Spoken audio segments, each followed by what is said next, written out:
पण जेव्हा एक या वादाच्या पार्श्वभूमीवर तुमचं एक जुनं पत्र व्हायरल झालं की तुम्हीच विनंती केलेली आहे की हा हत्ती घेऊन जा, तर त्याबद्दल तुम्ही खुलासा केला, पण त्याच्याबद्दल परत काही तुमचं मत काय आहे का त्याच्यावरती, त्या पत्रावरती? नाही, मला ते पत्र लिहिल्याचा पश्चातापही वाटत नाही आणि मी ते पत्र माझं नाही असंही कधी म्हणणार नाही. बरं.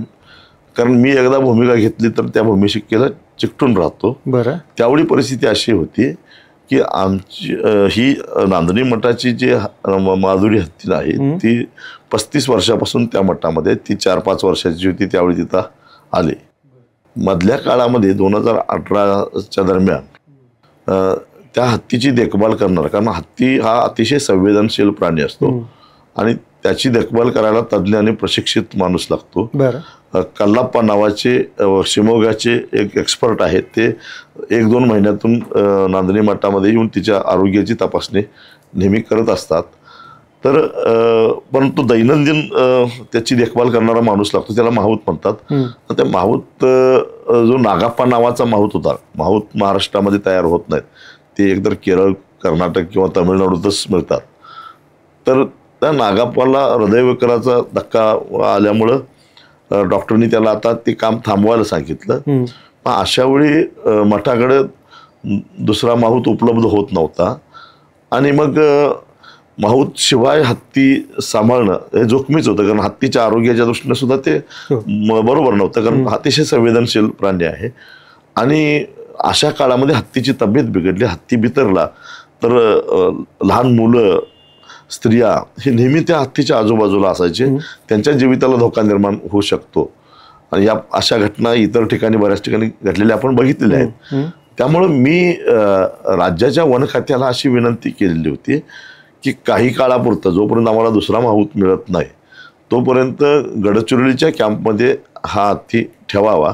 मठ आपल्या खर्चानं तिथं नेऊन सोडेल आणि माहूत उपलब्ध झाल्यानंतर तिथून पुन्हा हत्ती परत घेऊ, म्हणून ते पत्र लिहिलेलं होतं. ते काही चुकीचं होतं असं, आणि मठाचंही तेच मत होतं. ओके. हे आंदोलन इतकं मोठं उग्र स्वरूप धारण करेल असं तुम्हाला वाटलं होतं सुरुवातीला?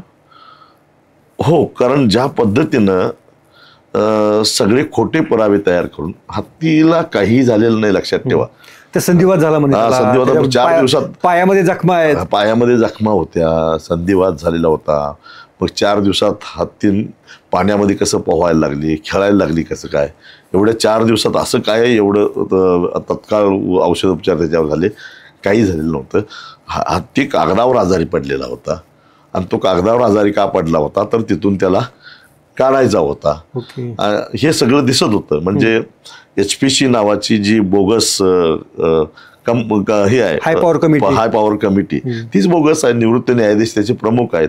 त्याने आजपर्यंत त्याने एकदा कुठंतरी स्वतःच्या पोरांच्या डोक्यावर हात ठेवून सांगावं खरा निर्णय दिलाय तो. तर सगळे आमच्याकडे तज्ज्ञांचे रिपोर्ट, हत्तीची तब्येत अतिशय सुदृढ आहे असे होते, 8-9 रिपोर्ट होते. सगळं असताना सुद्धा हाय पॉवर कमिटीनं ऐकून सुद्धा घेतलेलं नाही. एकदा एकतर्फी निर्णय दिला, म्हणजे मठाची बाजू सुद्धा ऐकून न घेता दिला. पुन्हा हायकोर्टात प्रकरण गेलं, हायकोर्टानं सांगितलं बाजू तरी त्यांची ऐका, पण पुन्हा बाजू ऐकून घेत असताना एक कमिटी उपकमिटी नेमली. त्या उपकमिटीनं सुद्धा त्यांच्या दुर्दैवानं हत्ती चांगलाच आहे असा रिपोर्ट दिला, पण त्या उपकमिटीच्या रिपोर्टकडे ही बाजू डोळजाक केली आणि एकतर्फी निर्णय दिला की हत्ती वंतरामध्ये नेऊन पोच करा. आणि मग पुन्हा मठ हायकोर्टामध्ये गेला.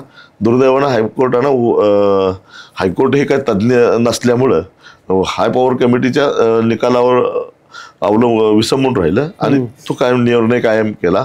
सुप्रीम कोर्टाने तोच निर्णय कायम केला. सोशल मीडियाच्या भाऊ गर्दीत विश्वासार्हतेने चकाकणारे नाव म्हणजे लेट्सअप मराठी. सगळ्यांना, सगळ्या नागरिकांना ती स्पीच, लेट्सअप वरील मुलाखती म्हणजे विचारांचा खजिना. त्यानंतरच्या निवडणुकीमध्ये मला सोडून गेले. बातम्या केवळ वस्तुस्थिती सांगणाऱ्या, न प्रोपगंडा, फक्त जनतेचा अजेंडा. क्योंकि आने वाला कल जाने वाला है, जाने वाला कल आने वाला है. राजकारण, मनोरंजन असो की क्रीडा क्षेत्र, महाराष्ट्राची स्पंदने संवेदनशीलतेने टिपणारे माध्यम म्हणजे लेट्सअप मराठी. जगासोबत एक पाऊल पुढे राहण्यासाठी लेट्सअपचे ॲप, सोशल मीडिया आणि वेबसाईट सोबत कनेक्टेड रहा.